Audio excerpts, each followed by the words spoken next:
the grid's secret stabilizer. What is a synchronous condenser?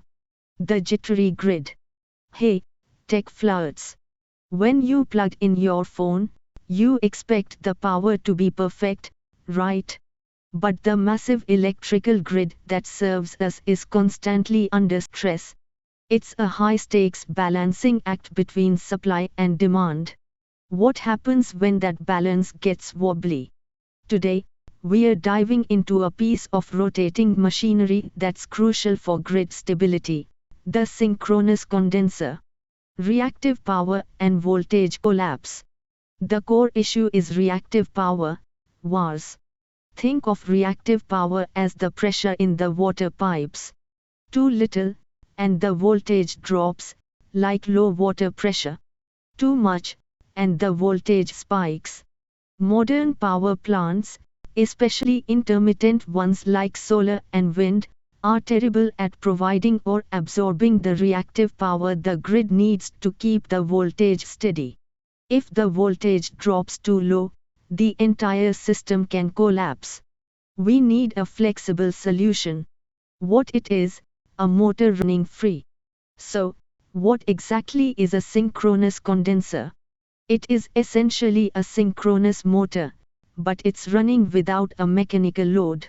Its entire job is to precisely control the flow of reactive power into or out of the grid.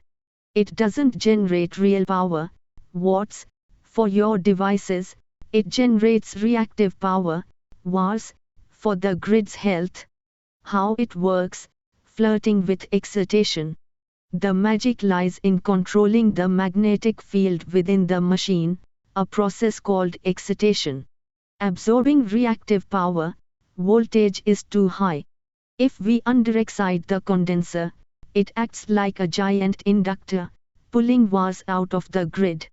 This lowers the system voltage back to normal. Generating reactive power, voltage is too low. If we overexcite the condenser, it acts like a massive capacitor, pushing VARs into the grid. This raises the system voltage back up. The inertia bonus, the mechanical stabilizer. The second, and perhaps most vital, function is stability through inertia. Because the condenser has huge, heavy rotating parts, it acts like a giant, electrical flywheel. When a fault, like a short circuit, hits the grid, the frequency can momentarily drop. The rotating mass of the condenser fights this change, releasing stored mechanical energy to provide a brief surge of power. This stiffness gives circuit breakers time to react and isolate the fault before the entire grid loses sync. Why it's making a comeback? For decades, traditional coal and gas generators provided this reactive power and inertia naturally. But as we retire these generators and replace them with inverter-based resources, like solar farms, we lose that natural stability. The synchronous condenser is the dedicated solution to fill that gap, allowing us to successfully integrate more clean, but variable, energy. It's the essential compromise for a green future. Case study: keeping the lights on. In places like Europe and Australia, synchronous condensers are being installed at the sites of decommissioned power plants. They utilize the existing grid connection infrastructure but only run the rotating machine, transforming a former fossil fuel site into a vital, silent stabilizer for the modern transmission network.